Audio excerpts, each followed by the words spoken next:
पूर्ण परमात्मा पाप कर्म दंड को भी काट सकता है। अभी तक जिस भी संत व महापुरुष से मिले उन्होंने यही बताया कि पाप कर्म फल भोगने से ही समाप्त होगा। वो प्रभु कौन है जो पाप कर्म को काट देता है, वो काल के बंधन से छुड़वा देता है। उसका क्या नाम है, पूजा की विधि क्या है? कृपया अवश्य सुनिए जगत गुरु तत्वदर्शी संत रामपाल जी महाराज के अमृत वचन।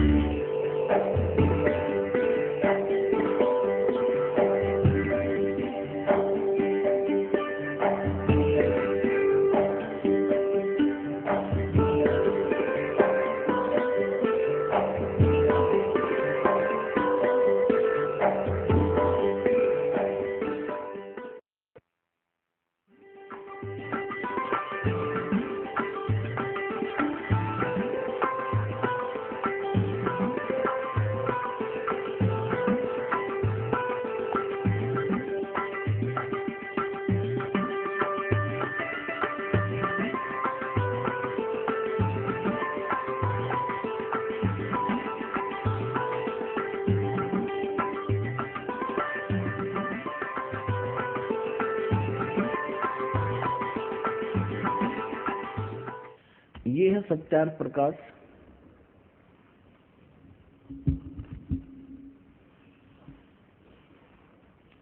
और ये है महर्षि दयानंद। अब देखो इनके इस चित्र को देख आदमी कटका मर जाए इसके ऊपर है। अब बड़ा विद्वान था, ओहो बड़ी साधना करता होगा। और अब इसके ज्ञान को दिखाएंगे आपको। ये कहाँ से छपा है? ये है सत्यार्थ प्रकाश है। इसके विषय में क्या लिखा है कि वेद आदि विविध सद शास्त्र प्रमाणी संवंत है, यानी वेद आदि विविध सद शास्त्रों के प्रमाणों के साथ इसकी रचना की गई है। किसने की है? श्रीमद परमहंस परिव्राजक आचार्य महर्षि दयानंद के आगे इतनी लंबी फीत, और फिर महर्षि दयानंद, और फिर सरस्वती और स्वामी विरचित है। अब इसके फीत इतनी बड़ी लादी, श्रीमद परमहंस परिव्राजक आचार्य महर्षि दयानंद सरस्वती स्वामी विरचित है। इस स्वामी जी द्वारा लिखी गई है पुस्तक, रची गई है। और प्रकाशक है वैदिक यति मंडल दयानंद मठ दीनानगर पंजाब से। और ये छपी कहाँ से है? ये छपी कहाँ है? आचार्य प्रिंटिंग प्रेस, दयानंद मठ गोहाना मार्ग रोहतक, यहाँ से छपी है। अब इसमें आपको 7वें समोल्लास में ले चलते हैं। ये है 7वां समोल्लास, यानी 7वां समोल्लास सत्यार्थ प्रकाश है, पृष्ठ 154 पर। इस प्रकाशन के 154 पृष्ठ पर किसी ने प्रश्न किया कि प्रश्न ईश्वर साकार है व निराकार है? उत्तर स्वामी दयानंद जी का के निराकार है। और 155 पृष्ठ पर स्वयं ही ये स्वीकार कर रहे हैं, साकार भी बता रहे हैं इसको।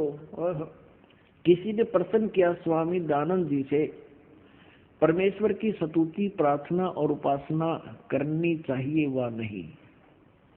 स्वामी दयानंद जी कहते हैं करनी चाहिए। तो प्रश्नकर्ता कहता क्या स्तुति आदि करने से ईश्वर अपना नियम छोड़ स्तुति प्रार्थना करने वाले का पाप छुड़वा देगा? यानी कोई साधना भक्ति करेगा भगवान की, क्या उसका पाप नाश कर देगा? स्वामी जी कहते कि नहीं, साधना उपासना से पाप नाश नहीं होता। अब प्रश्नकर्ता कहता कि फिर स्तुति प्रार्थना करने की आवश्यकता क्या है जब भगवान पाप का नाश नहीं कर सकता? जब क्योंकि पाप कर्म से दुख होता है, और दुख निवारण भगवान कर नहीं सकता क्योंकि पाप नाश नहीं कर सकता, तो भगवान की भक्ति की क्या आवश्यकता है? अब स्वामी जी इसका उत्तर देते हैं उनके करने का फल अन्य ही है। प्रश्नकर्ता कहता वो क्या फल है फिर?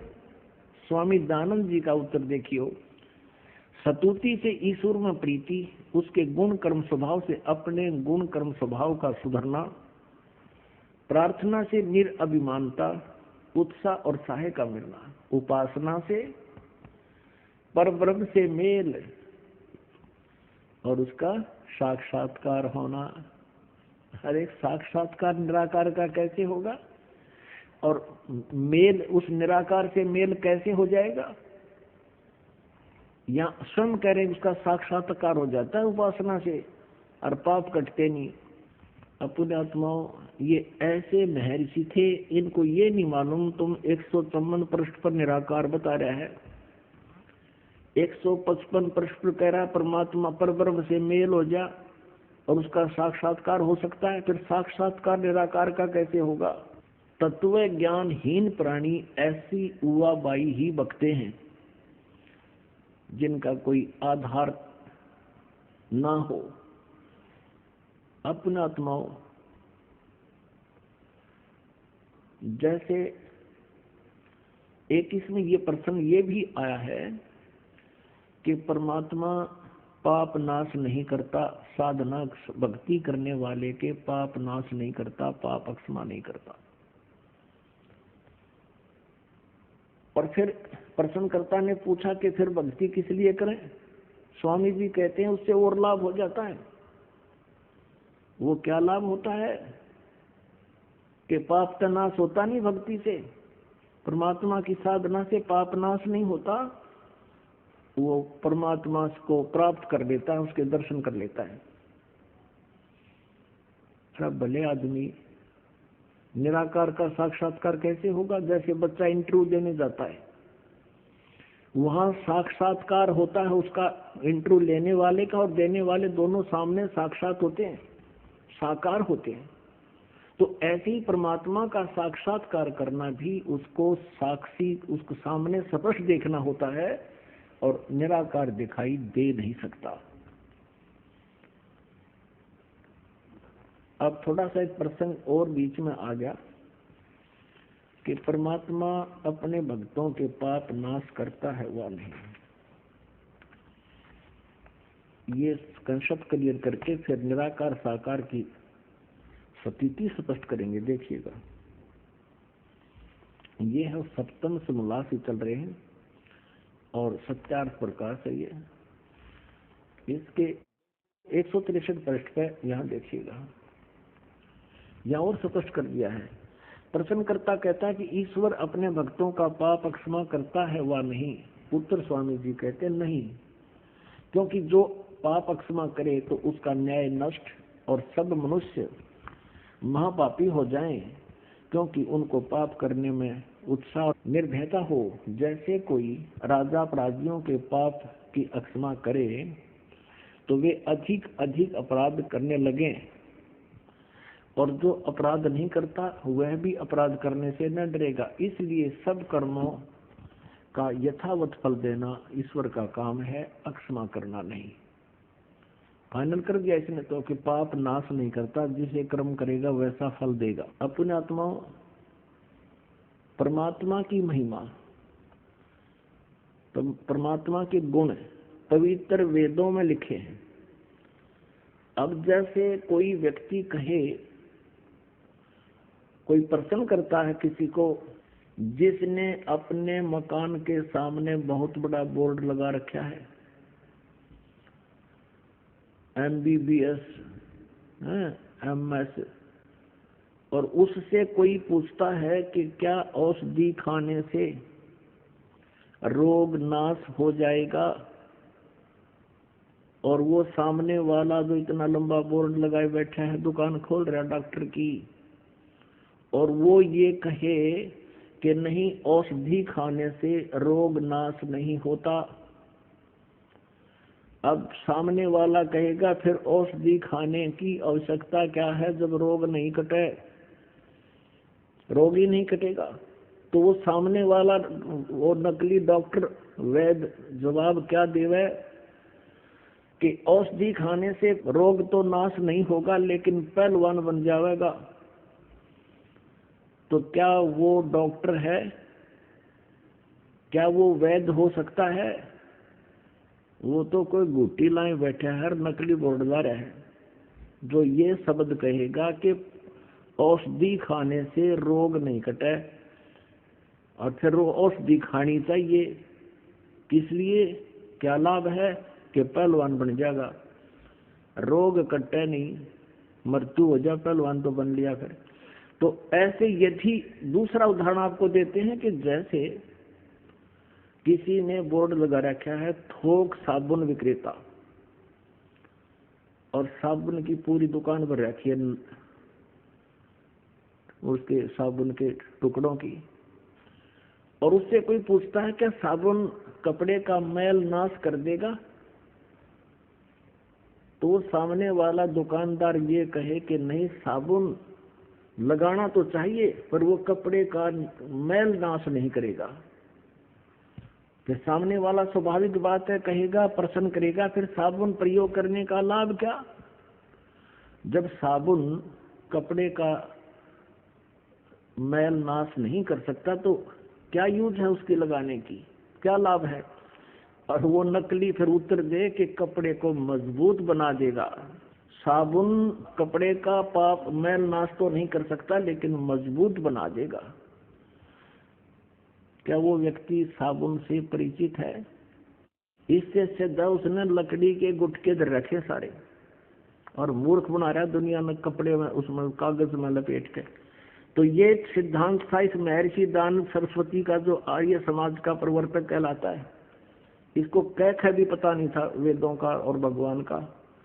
अब यजुर्वेद में वो स्वयं अनुवाद कर रहा है अपने कर कमल से।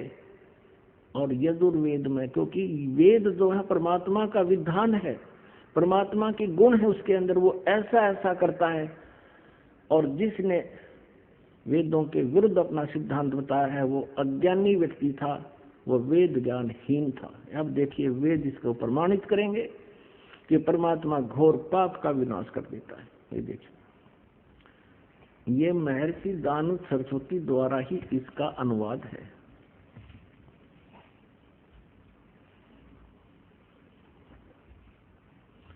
प्रकाशक है सार्वदेशिक आर्य प्रतिनिधि सभा 2/5 महर्षि दानव भवन, रामलीला मैदान, नई दिल्ली से।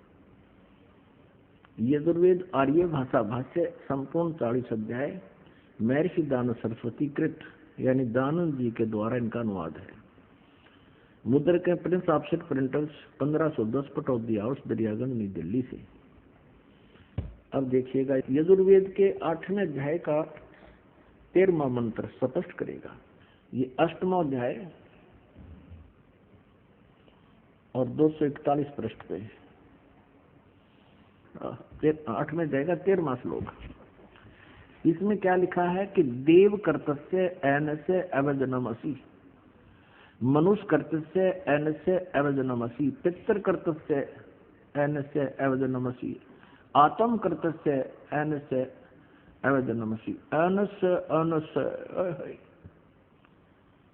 घोर, एनस्य अनस्य माने अपराध के अपराध यानी घोर पाप के भी अवजनम। अब आपको इसका यहाँ दिखाते हैं 242 पृष्ठ पर इन्हीं का अनुवाद किया हुआ। ये 242 पृष्ठ पे, हे सबके उपकार करने वाले मित्र आप। अब यहाँ इसने मित्र शब्द प्रयोग कर लिया, यहाँ परमेश्वर ना लिखा, क्योंकि इसको पता था वेदों को पढ़ने वाला मुझ पर पूरा विश्वास करेगा। और मैंने यहाँ लिख दिया मित्र, तो वो ये समझेगा कि मित्र के बारे में लिखा है, भगवान के बारे में नहीं, इसलिए इसको पढ़ पढ़ा कर आगे चल पड़ेगा। आप दान देने वाले के अपराध के, अवजनम एन से माने अपराध के, अवजनम माने विनाश करने वाले, असी माने हो, मनुष्य कर्तव्य साधारण मनुष्यों के किए हुए, एन से माने अपराध के, अवजनम माने विनाश करने वाले हो। पितृ कर्तव्य पिता के किए हुए, एन से माने अपराध, ये अपराध ही लिखना चाहिए था, विरोधास में लिखा है। अच्छी प्रकार हरने वाले हो, नाश करने वाले हो। अपने किए हुए, एन से माने पाप के, एन से कहो, एन से का अर्थ पाप कहो, एन से माने अपराध कहो, एन से माने अपराध या पाप एक ही अर्थ होता है। एन से माने पाप के दूर करने वाले, अवजनम माने नाश करने वाले, अवजनम विनाश करने वाले हो, अवजनम माने विनाश करने वाले हो। एनस एनस अधर्म के अधर्म यानी घोर पाप के भी अवैधन माने नाश करने वाले हो। अब जानता हुआ मैं जो कुछ भी अधर्म आचरण किया करता हूँ या करूं, अनजान में जो कुछ भी किया करता हूँ या करूं, उस सब एन से माने अपराध के, पाप के, दुष्ट आचरण के नहीं, पाप के आप अवैधन माने नाश करने वाले हो। अब यहाँ मित्र शब्द लिख दिया इसने, यहाँ परमात्मा ने लिखा जीव को मूर्ख बनाने के लिए। अब देखो इन्हीं के शब्दों में, अब इसी महर्षि दानंद जी ने सत्यार्थ प्रकाश के प्रथम समोल्लास में भगवान के नामों की महिमा की व्याख्या की है, विवरण दिया है। उसी में आपको दिखाते हैं मित्र माने परमात्मा होता है। ये देखिए इन्हीं के शब्दों में, यह प्रथम समोल्लास है और पृष्ठ नंबर 18 पर, सत्यार्थ प्रकाश पृष्ठ नंबर 18 पर। यहाँ देखिए इन्हीं के विचारों में महर्षि दानंद जी लिख रहे हैं, जो सबसे स्नेह करे, सबको प्रीति करने योग्य है, वह परमेश्वर सबका सच्चा मित्र है। इससे परमेश्वर का नाम मित्र है। तो जहां इसने मित्र शब्द लिखा है वहां हम लिखेंगे हे परमेश्वर आप, बस सीधी सी बात। अब मित्र मान इसने यहाँ लिख दिया हे सबके उपकार करने वाले मित्र आप, यजुर्वेद के 8वें अध्याय के 13वें मंत्र में। अनुवाद में गड़बड़ करने की चेष्टा की कि पढ़ने वाला यूं सोचेगा कि ये तो मित्र के बारे में लिखा है, भगवान के बारे में नहीं। ऐसा ही हमारे साथ, जैसे हमारा और इस आर्य समाज के आचार्यों का सन 2004 से वाद विवाद चल रहा था। समाचार पत्रों में विज्ञापन के माध्यम से हम लिखते थे, वो भी उत्तर देते थे। जहां इस दास ने ये लिखा था कि महर्षि दानंद को वेदों का बिल्कुल ज्ञान नहीं था, ये कहता है कि पाप नाश नहीं कर सकते। इस 7वें समोल्लास में लिखा है भगवान की साधना से पाप नाश नहीं हो सकते। जबकि यजुर्वेद अध्याय नंबर 8 के श्लोक नंबर 13 में स्पष्ट लिखा है कि भगवान घोर पाप का भी नाश कर देता है। तो उन्होंने उत्तर दिया था कि रामपाल झूठ बोल रहा है। यजुर्वेद अध्याय नंबर 8 के श्लोक नंबर 13 के अनुवाद में महर्षि दानंद ने मित्र के बारे में लिखा है, परमेश्वर के बारे में नहीं। यानी जनता को मूर्ख बनाना उनका उद्देश्य था, लेकिन वो भूल गए कि अब आज से 150 वर्ष पहले वाला भारत नहीं है। अब हम स्वयं शिक्षित हैं, परमात्मा ने दया बख्शी है, प्रत्येक भारतवासी आज अक्षर ज्ञान युक्त है और इनसे जिसा भी अनुवाद बना इन्होंने अनुवाद किया है, और इनसे नहीं अनुवाद हुआ वो ये दास करेगा और बता रहा है, क्योंकि सूक्ष्म वेद में वो पहले ही लिखा परमात्मा की वाणी में। अब देखो यही यजुर्वेद 8वें अध्याय का 13वां श्लोक,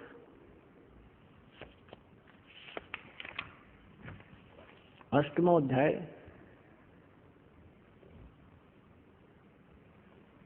और ये हमने पढ़ा 13वां श्लोक मंत्र। इसके यहाँ पर ये अनुवाद किया स्वामी जी ने, तो यहाँ लिख दिया हे सबके उपकार करने वाले मित्र आप। हम यहाँ लिखेंगे हे सबके उपकार करने वाले परमेश्वर आप, दान देने वाले के, एन से माने अपराध यानी पाप के विनाश करने वाले हो, साधारण मनुष्यों के किए हुए अपराध के विनाश करने वाले हो, पिता के किए हुए अनैसे माने अपराध के नाश करने वाले हो, अपने किए हुए पाप के दूर करने वाले यानी नाश करने वाले हो।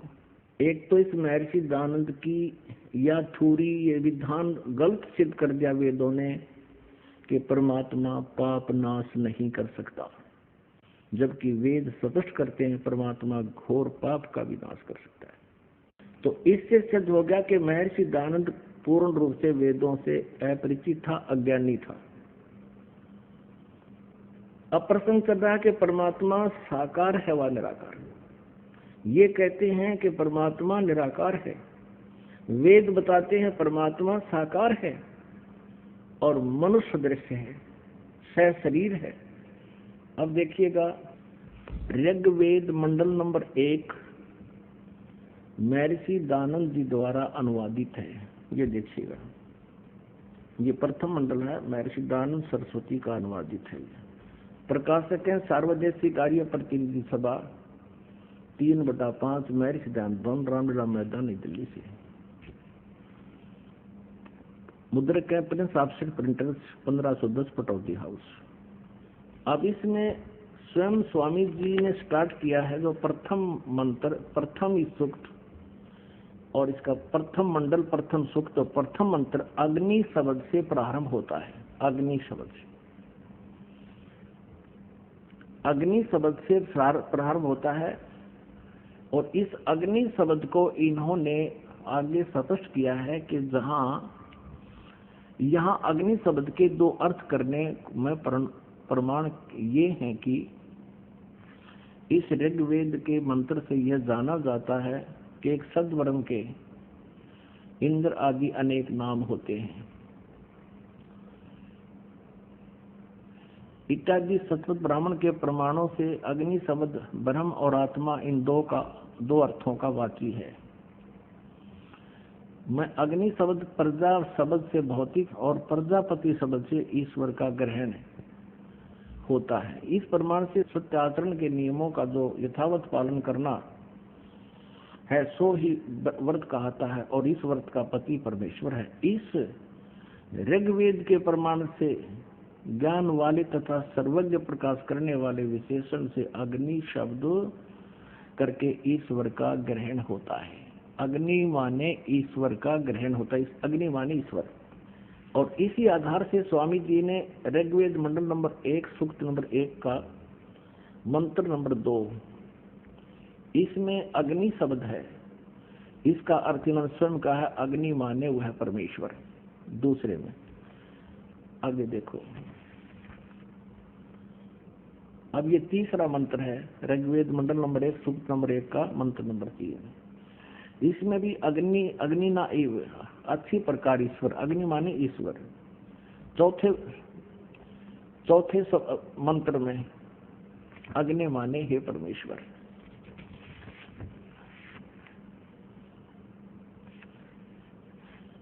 और 5वें में अग्नि शब्द नहीं है, छठे में देखिएगा, छठे में अग्नि माने हे परमेश्वर। और फिर 7वें में ऋग्वेद मंडल नंबर 1 सूक्त नंबर 1 मंत्र नंबर 7 में अग्नि माने हे उपासना के करने योग्य परमेश्वर। अब 8वां अग्नि शब्द नहीं है, 9 में अग्नि माने ज्ञान स्वरूप परमेश्वर। अब पुण्यात्मा, अब स्वामी दानंद जी खुद अग्नि माने अग्नि या अग्नि का अर्थ कर रहे हैं कि अग्नि माने वेदों में जहां भी ये है वो परमेश्वर का ग्रहण होता है। और सत्यार्थ प्रकाश में भी भगवान के नाम को प्रमाणित करने के लिए इन्होंने अग्नि माने परमेश्वर ही शब्द का किया है। अब फिर दानंद जी के सत्यार्थ प्रकाश में भी देखते हैं अग्नि माने ये क्या बताना चाहते हैं। देखिएगा, ये सत्यार्थ प्रकाश है और ये कहाँ से छपा है ये आपको बताया था, वैदिक कीर्ति मंडल। ये इसका प्रकाशक है मुद्रक आचार्य प्रिंटिंग प्रेस, दानंद मठ गोहाना मार्ग, रोहतक से। इसके पृष्ठ नंबर 16 पर देखिएगा, सत्यार्थ प्रकाश। ओम और अग्नि आदि नामों के मुख्य अर्थ से परमेश्वर का ग्रहण होता है। ओम और अग्नि आदि नामों का अर्थ, मुख्य अर्थ से परमेश्वर का ग्रहण होता है। यानी अग्नि माने जहां भी हो परमेश्वर समझना चाहिए मुख्य तौर पर। अब 17 पे है, पृष्ठ नंबर 17 पे प्रथम समोल्लास में, जो ज्ञान स्वरूप सर्वज्ञ जानने, प्राप्ति होने और पूजा करने योग्य है, इससे परमेश्वर का नाम अग्नि है। वाह! इस महर्षि दानंद जी ने केवल 1.5 वेद का अनुवाद किया, उसके बाद इनकी मृत्यु होगी। उसके बाद शेष जो 2.5 वेद थे वो इन्हीं के द्वारा दी गई इंस्ट्रक्शन के आधार से, हिदायतों के आधार से अन्य आचार्यों ने अनुवाद किया है। देखिएगा, उनमें से एक सामवेद अनुवाद किया गया। ये यजुर्वेद और सामवेद इकट्ठा ही जल्द किया गया है अनुवाद करता इसमें भिन्न भिन्न है। हम सामवेद का अनुवाद करता देखते हैं।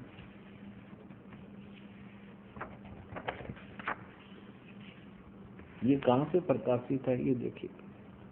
प्रधान कार्यालय दान संस्थान वेद मंदिर महात्मा वेद भिक्षु सेवा आश्रम मुखमेलपुर दिल्ली दूरभाष इतना।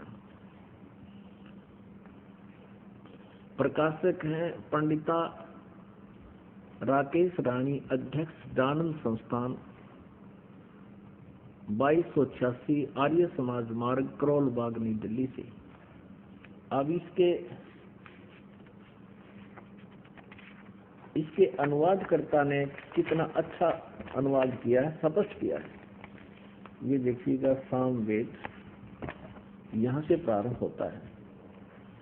सामवेद भाषा वाचन ये प्रथमो अध्याय है और इसके देखिए मंत्र।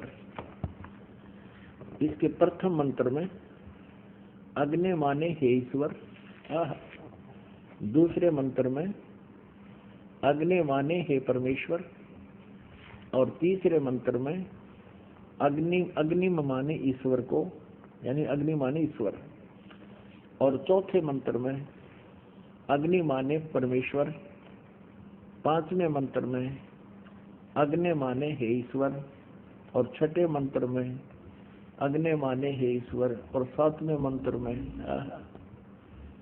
अग्नि माने हे परमेश्वर।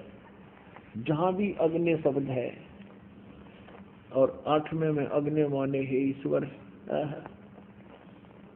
और नौवें में अग्नि माने हे परमेश्वर, जहां भी 10वें में अग्नि माने हे परमेश्वर, जहां भी आप देखोगे अग्नि माने हे परमेश्वर, अग्नि माने हे परमेश्वर। ठीक है, अब हम आते हैं अपने काम की बात पर। अब ये तो कंसेप्ट क्लियर हो गया कि वेद में जहां भी अग्नि शब्द है वो मुख्य तौर पर परमेश्वर का ग्रहण होता है। अब महर्षि दानंद जी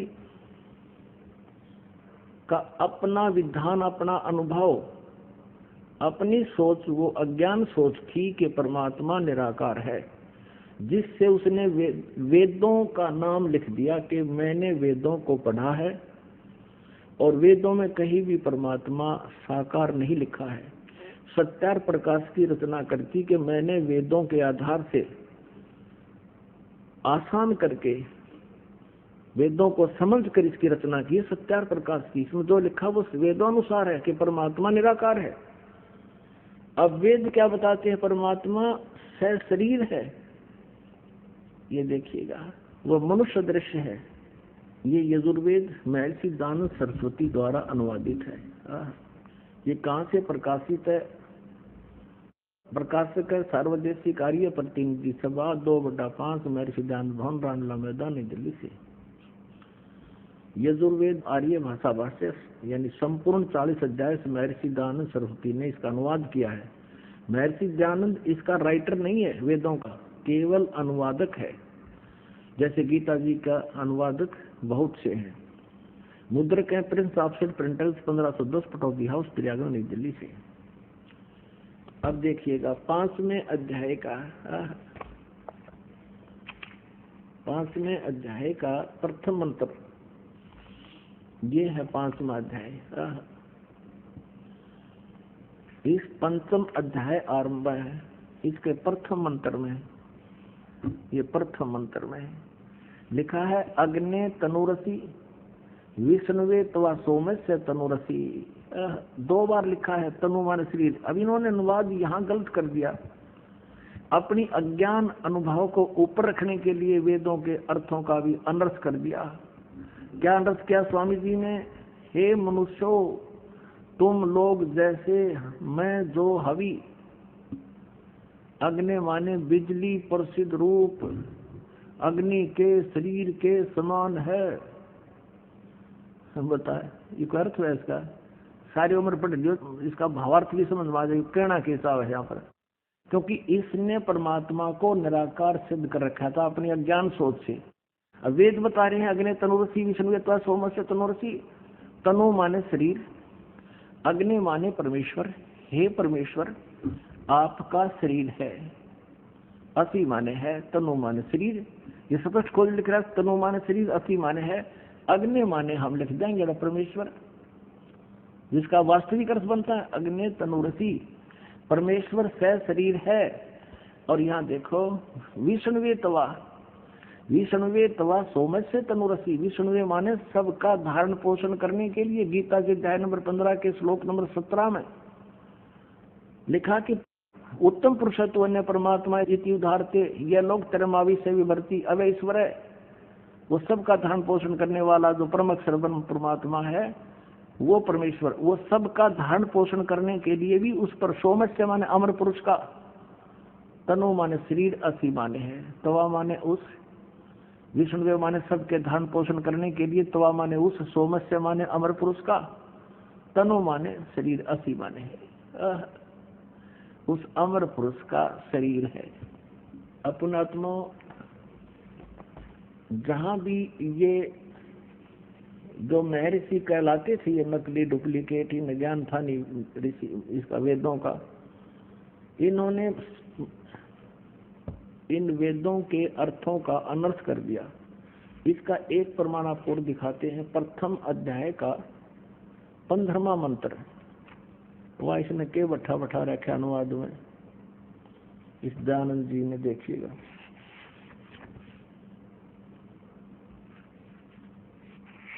ये देखिए, ये और दिखाते हैं आपको। फिर कई प्रमाण देंगे परमात्मा का कि साकार है। ये देखिएगा, यजुर्वेद भाषा भाष्य, और ये प्रथम अध्याय का, ये प्रथम अध्याय है और इसका 15वां मंत्र है। इसका भी स्टार्ट है अग्नि तनुरसी। अग्नि माने परमेश्वर, तनु माने शरीर, असी माने है। वाचो विसर्जनम देव वित्ते तवा गृह में वृद्ध ग्राह असी। अब इसका अनुवाद क्या किया है इसने? पहले तो ये देखिएगा कि अग्नि तनुरसी वाचो विसर्जनम तवा, इन शब्दों का अर्थ ही नहीं किया। इसमें अग्नि तनुरसी कहीं पर भी अनुवाद नहीं है। ये जो हाईलाइट कर रखे हैं ये संस्कृत है, इसमें कहीं अग्नि शब्द नहीं है और तनुरसी नहीं है, कि इसमें कहीं भी अग्नि शब्द नहीं है। अग्नि तनुरसी कहीं पर भी नहीं है। अर्थ नहीं करा, क्योंकि पोल खुलती दिखे थी, फिर आगे वो 2 बार लिखा पाया, इसने करना पड़ा उलट सुलट सा। अब यहाँ क्या अनुवाद कर रहा है? इसमें प्रथम अध्याय के 15वें मंत्र में, मैं सब सज्जनों के हित जिस अभी अर्थात पदार्थ के संस्कार के लिए बड़े बड़े पत्थर हैं और काठ के मूसल आदि पदार्थ विद्वान व दिव्य गुणों के लिए उस यज्ञ को श्रेष्ठ गुणों के प्रकाश और श्रेष्ठ विद्वानों व विविध भोगों की प्राप्ति के लिए ग्रहण करता हूँ। ये कोई अर्थ बना इसका?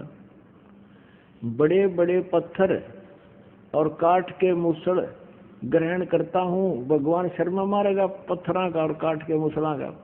इसका अर्थ कोई अन्य बनता है जो महर्षि दयानंद नहीं समझ सके, वो दास ने किया है। फिर पढ़ लो इसका क्या अर्थ बना। कोई बात है, बड़े बड़े पत्थर और काठ के मूसल जो मैं ग्रहण करता हूँ, भगवान कहे। अब हम फिर आते हैं अध्याय नंबर 5 के श्लोक नंबर 1 पर। अब देखिएगा यजुर्वेद, ये 5वां अध्याय का हमने प्रथम मंत्र देखा, अग्नि तनुरसी विष्णुवे तवा सोमस्य तनुरसी। हम भी इसका अनुवाद आसानी से कर सकते हैं कि परमात्मा आपका शरीर है और सबका धारण पोषण करने के लिए भी आपका अन्य शरीर है, क्योंकि वो अतिथि रूप में, अतिथम असी, यानी वो अतिथि रूप में यहाँ आता है कुछ समय के लिए, उसके लिए उनका अन्य शरीर है। और आगे देखना, इस 5वें अध्याय का ये 6ठा मंत्र आपको दिखाते हैं इन्हीं के शब्दों में। कहते हैं चोर चुरावर तुम बड़ी वो गाड्डे पानी में, वो गाड्डे व ऊपर न सच्चाई छनी ना। यह देखिएगा 5वां अध्याय यजुर्वेद मैं सिद्धांत जी का अनुवाद क्या देखना, छठे में 5वें अध्याय का छठा मंत्र। जिसलिए अग्ने, खुद लिख रहा है, अग्ने वर्तपते यानी जगदीश्वर आप, वह बिजली, बिजली के लड़ाई बीच में, आप, आपका बिजली, परमेश्वर या बिजली, दोनों लिख लिए, बिजली भी, सत्य धर्म आदि नियमों के पालन करने वाले हैं। इसलिए उस आप व बिजली में मैं पूर्वोक्त व्रतों के पालन करने वाले क्रिया वाला होता हूँ। जो यह तव माने आपका, आप और उसकी नहीं, आप तव माने आपका, तनु माने शरीर है, इसमें रांद काट दी, विस्तृत व्याप्ति है। आप तव माने आपका, यह आपका, तनु माने शरीर है, वह मुझ में जो यह मेरा शरीर है, भगवान का भी शरीर है और मुझ में मेरा शरीर है। सो आप व उसमें जो ब्रह्मचर्य के व्रत, अब सिद्ध हो गया कि भगवान का भी शरीर है और जो बोलता है उसका भी शरीर है।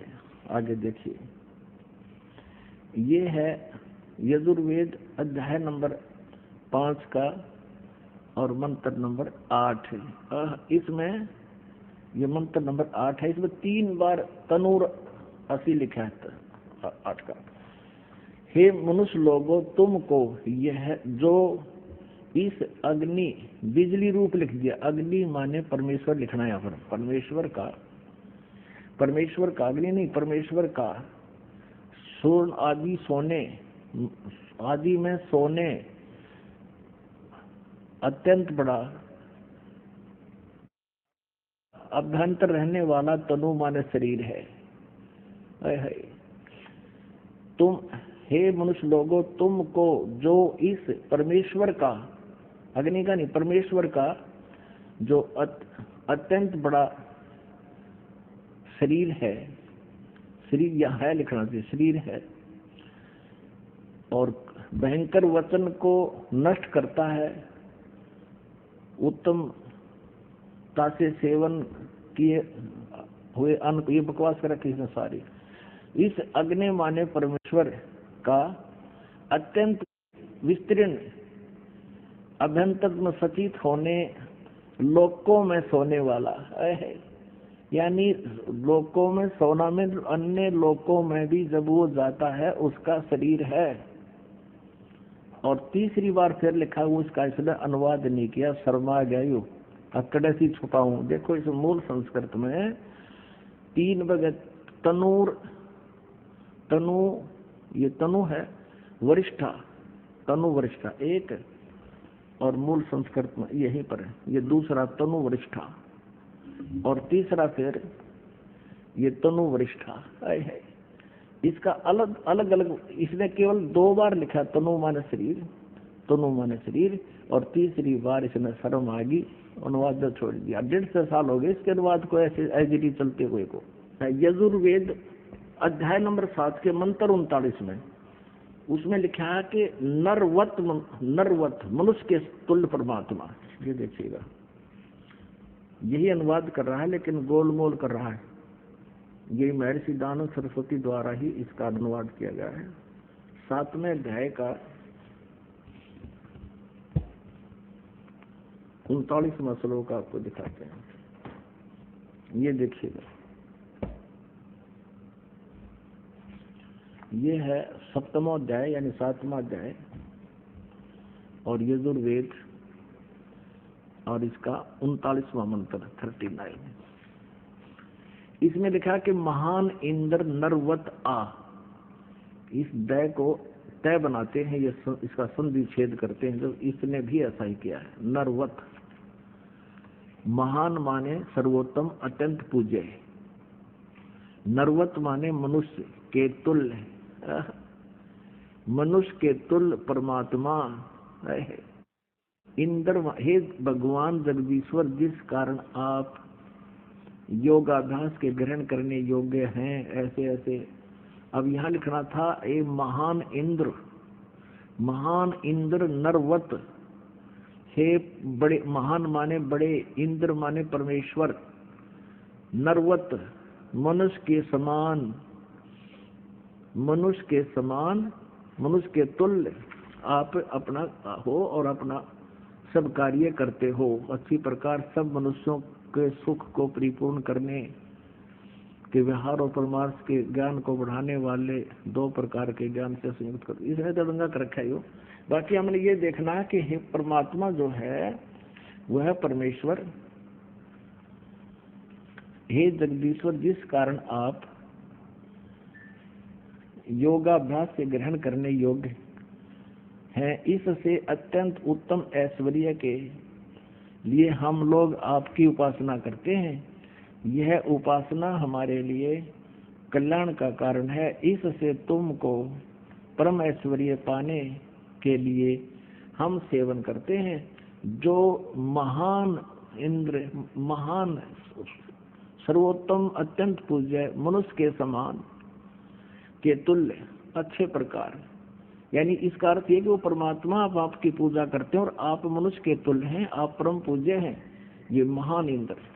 और दिखाते हैं आपको ऋग्वेद मंडल नंबर 1 और सूक्त नंबर 31 का मंत्र नंबर 17 में मनुष्यवत अग्नि, मनुष्य के तुल्य परमात्मा।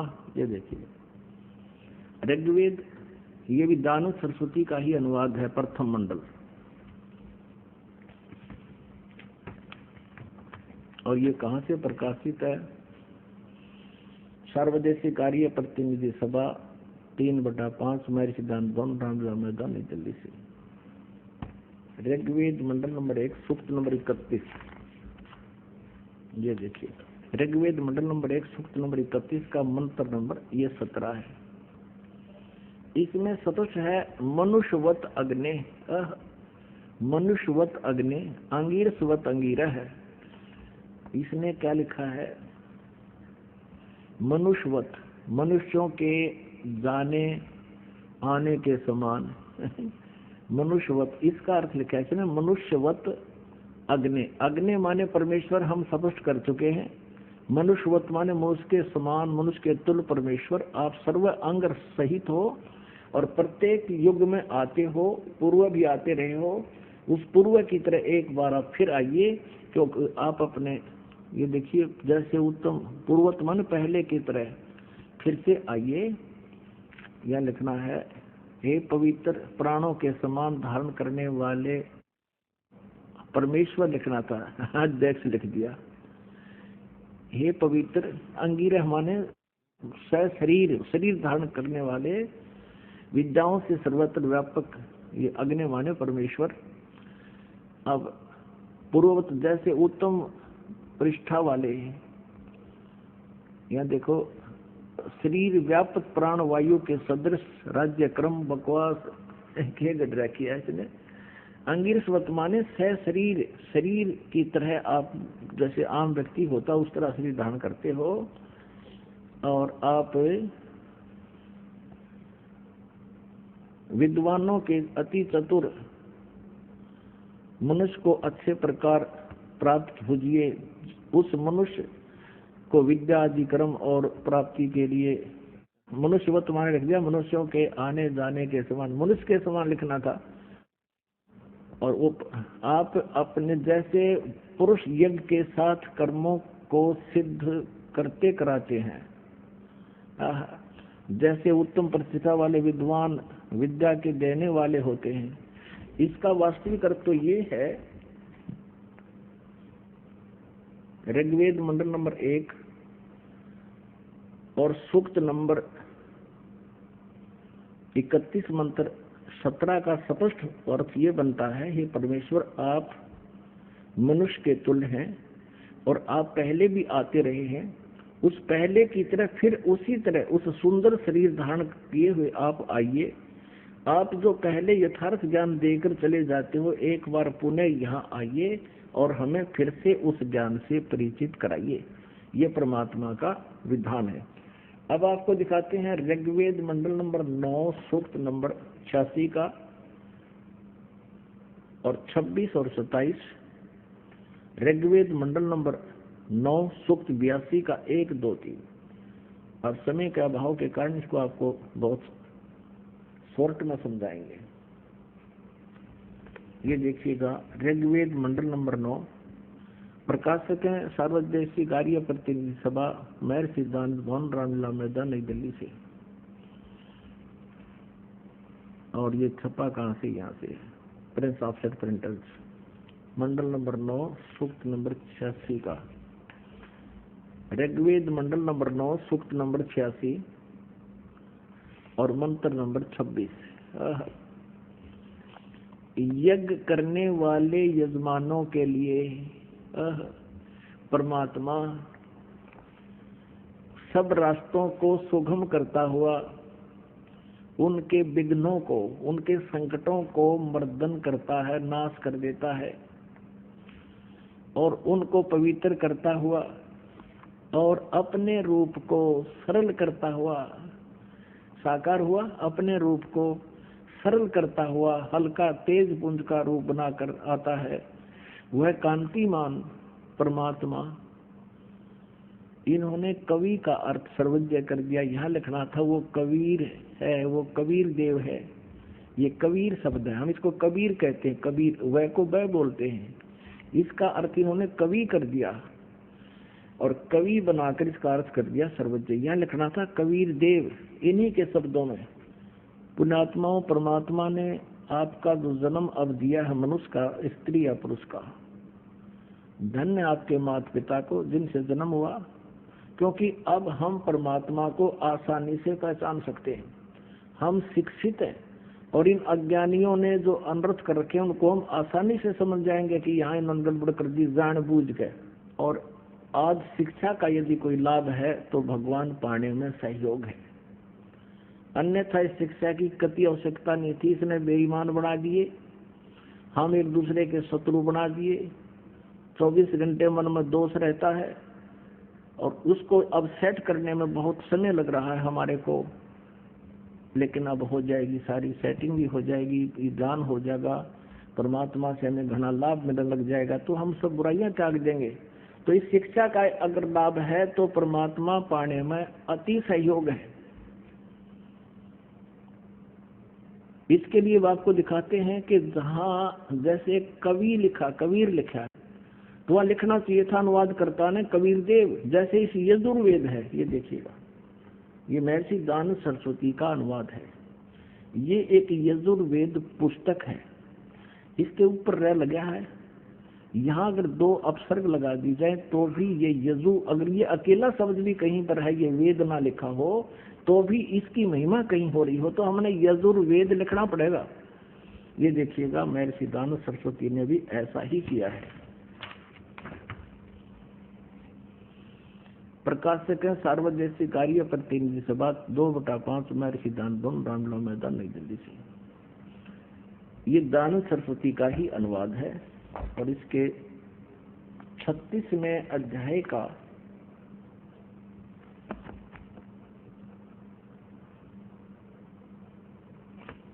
ये देखो,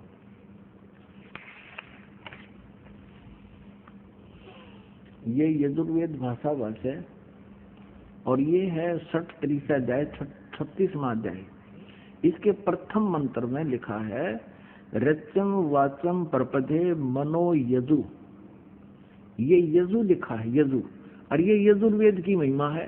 तो यहाँ इस दानंद ने अनुवाद करते समय यहाँ ठीक अनुवाद किया है। यहाँ लिखा है, इस यजु का अर्थ लिख दिया यजुर्वेद को। ओह, बहुत ठीक किया, यजु शब्द लिख दिया, इसका यजुर्वेद लिखना पड़ा इसने, क्योंकि यजुर्वेद की महिमा चल रही है। और यदि यहाँ यजु का अर्थ कुछ अन्य कर दिया जाए तो यजुर्वेद को कैसे पहचानेंगे, किसकी महिमा है ये? ठीक इसी प्रकार अब हम आते हैं ऋग्वेद में। अब हम इसी प्रकार अब हम ऋग्वेद में, जहाँ परमात्मा कवि, इन्होंने कबीर लिख दिया, कबीर को कवि कर दिया, उसका अर्थ सर्वज्ञ कर दिया, गलत कर दिया। यहाँ लिखना था वो कबीर देव है, वो कबीर साहब। हम कबीर साहब कहें, देव माने साहब कहो, भगवान कहो, अल्लाह कहो। ये देखिए ऋग्वेद अब हम ऋग्वेद पर आते हैं, क्योंकि बीच में ये कंसेप्ट क्लियर करना था, इसलिए ये यजुर्वेद लिया था बीच में। ये वही है, यहाँ से ये छपा है, प्रकाशक है। अभी हम पढ़ रहे थे इसको, वही है। ये देखिए, ऋग्वेद मंडल नंबर 9 सूक्त 86 का मंत्र हम 26 पढ़ रहे हैं। देख कितना स्पष्ट है इसमें। ये कबीर लिखा, कबीर अत्यय, तो इसको इन्होंने ऐसा लिख दिया,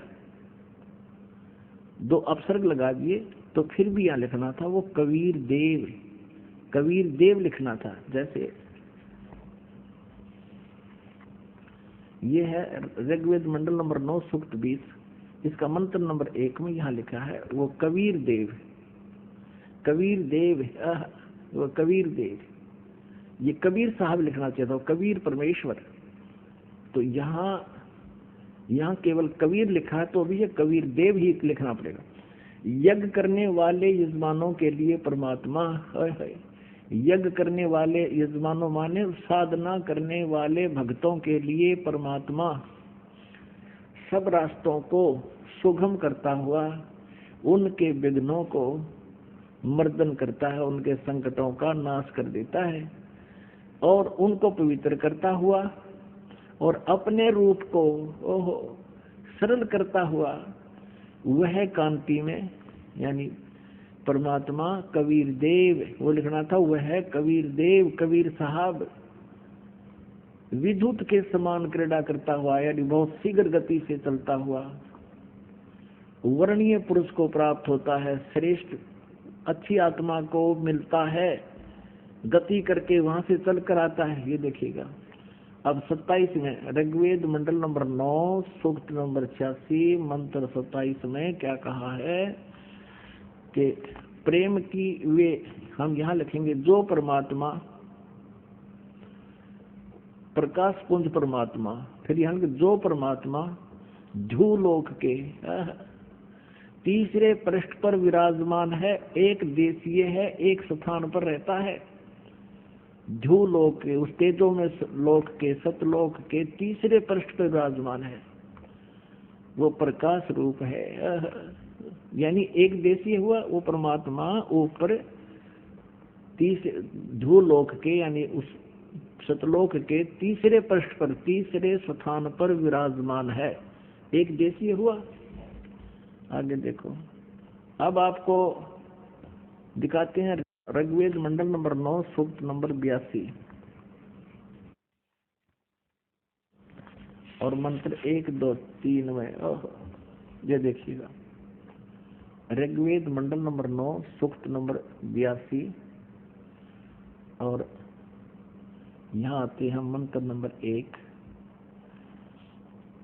देखना कितना स्पष्ट लिखा है कि जो सर्व उत्पादक प्रभु, यानी सबकी उत्पत्ति करने वाला प्रकाश रूप, अरुषा माने वो साकार परमात्मा, सद्गुणों की वृष्टि करने वाला, हरि माने पापों का हरण करने वाला। अयोध्यानंद मठ कह रहा था पाप नाश नहीं करता, या फिर लिख रहे हैं पापों का हरण करने वाला, पापों का नाश करने वाला, वह राजेव, राजा के समान।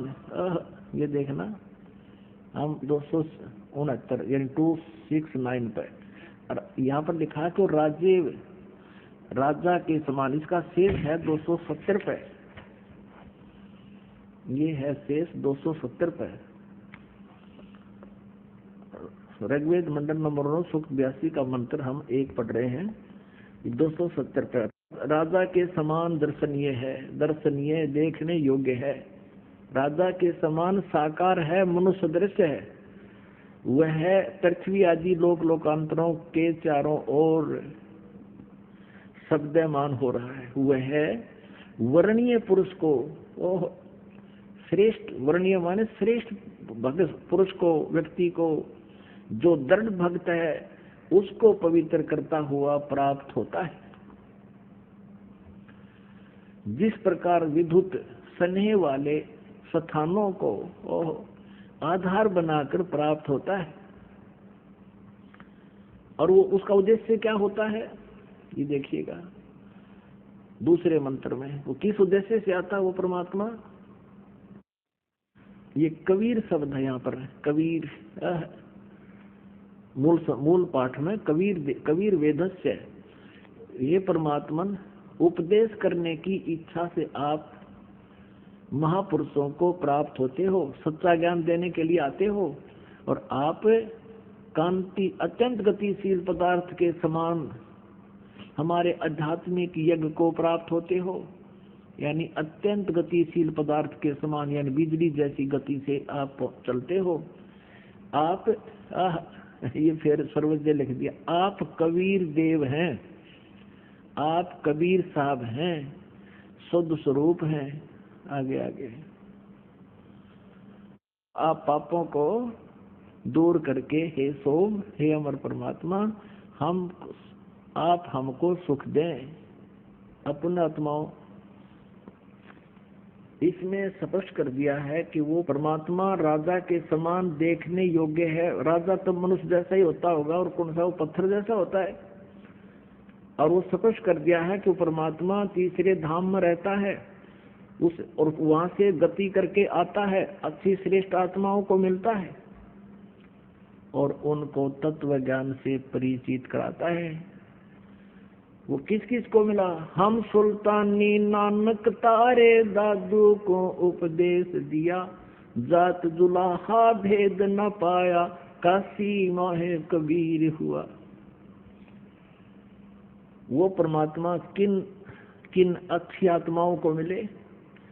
आदरणीय धर्मदास साहिब जी को मिले, आदरणीय मलुकदास साहिब जी को मिले, आदरणीय नानक साहिब जी को मिले।